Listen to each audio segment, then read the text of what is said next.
There are a few times you go into a theater and you know you are in the hands of a master at work, and that's what Ari Aster is. I am a huge fan of his work and his approach when it comes to filmmaking. He's my favorite new up-and-coming director. Hereditary was my favorite film of last year. So this film, Midsommar, from what I've heard, the pronunciation, it can vary. I was looking forward to it. Now, before I go into this review, it's going to be a non-spoiler review. I'm not going to give anything away, but I'd like to set your expectations on what to expect and the tone and audience you should have while walking in. And I'll explain what that means starting now. First off, walking into this movie, I want you to go with the expectation that this is not a horror film.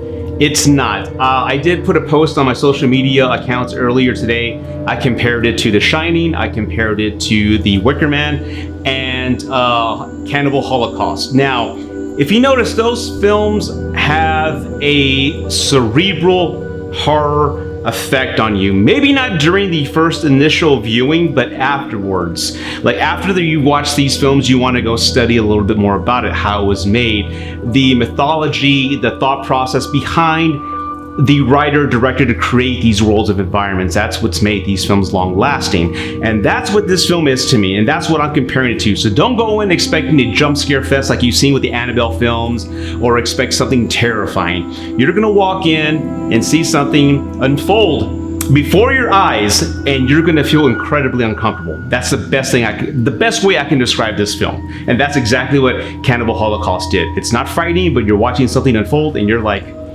oh, yeah, that just happened. That's what you'll experience. Now, this is the first time I'm recommending this type of approach to seeing the film. If you're gonna see the film and you're a film lover and you want to appreciate the film and situations that the director is presenting before your eyes, I would suggest going to a very early showing or an early afternoon showing. Do not watch this film with a mass audience in the theater, because there are some scenes at the end that take place, and yes, there's some nudity.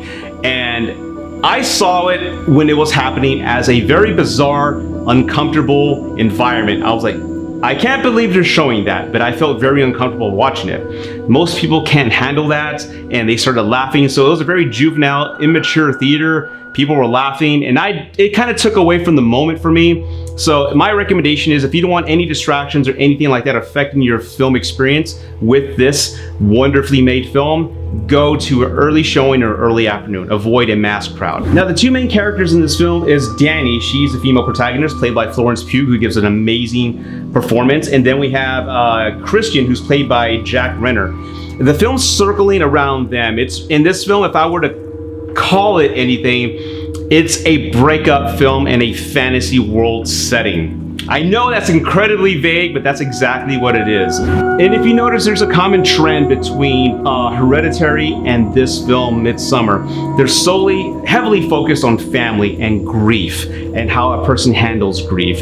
Toni Collette's character has suffered a loss of her mother at the beginning of the film, and she suffered, and there were some family tragedies throughout their history and throughout her life, as we saw on the screen unfold. So there's grief and tragedy here. The same thing happens with our main protagonist, Danny. There's a family tragedy that takes place, and she's coping with that grief. So I love, from that focal standpoint that Ari Aster's taking, is how people handle grief and what they do when they're placed in an environment that they can't control. I have to give my hats off to everybody involved in making this, especially the production design. You've seen the trailers, like these folks walk into this commune and certain buildings have art.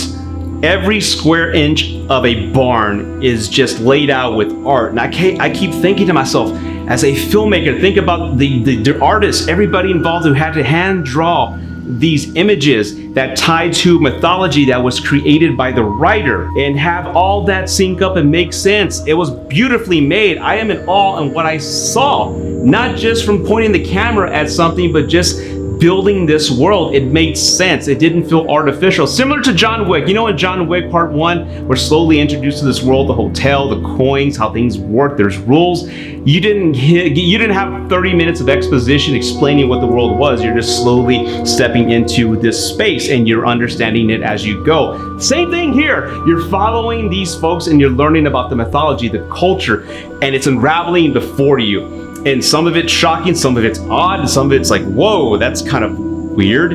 but it happens. And that's what I loved about this film. The creative minds involved in this film, I applaud you. Ari Aster, I applaud you for writing this complex film, not just from a psychological standpoint from these actors and these characters, but from the mythology and the history that you created around the culture of this commune. It's breathtaking, people. It's breathtaking. I gotta hand it to these creative minds. I love originality, and that's why I'm so excited about this film. We're so oversaturated with superhero movies and sequels and prequels and Charlie's Angels ×3.